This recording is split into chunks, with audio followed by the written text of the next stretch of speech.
Hello दोस्तों, dictation start होगी 3 second बाद।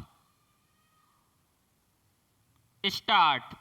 भारत में आज़ादी के साथ ही इस दरकार को समझ लिया गया था कि किसानों के हित के बिना देश में विकास को मुख्य धारा की चारित्रिक विशिष्टता के साथ नहीं जोड़ा जा सकता है।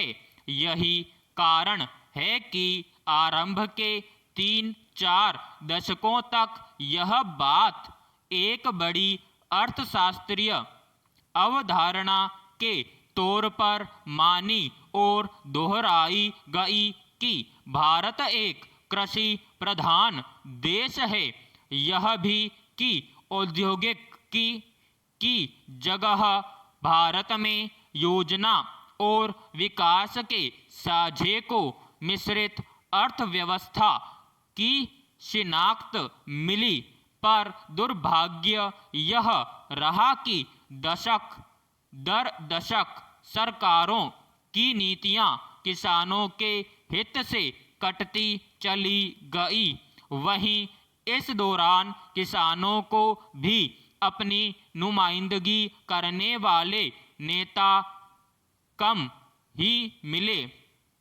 इस लिहाज से दो नाम खासे अहम हैं, चौधरी चरण सिंह और रामचंद्र विकल।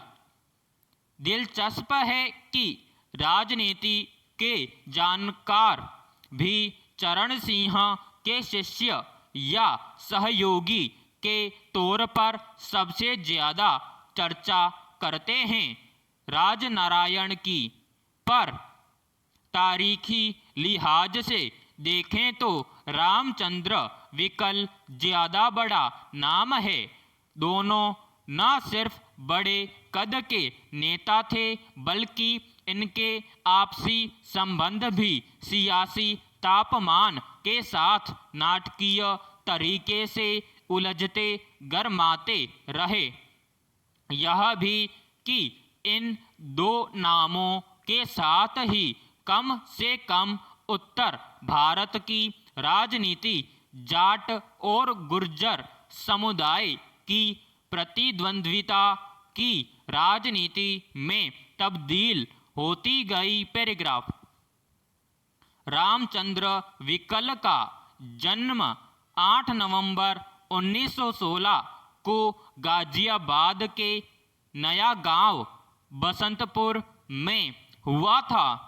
वे एक दौर में प्रधानमंत्री इंदिरा गांधी और उनके बाद राजीव गांधी के काफ़ी नज़दीकी रहे। विकल बचपन से आर्य समाज के विचारों से खासे प्रभावित थे।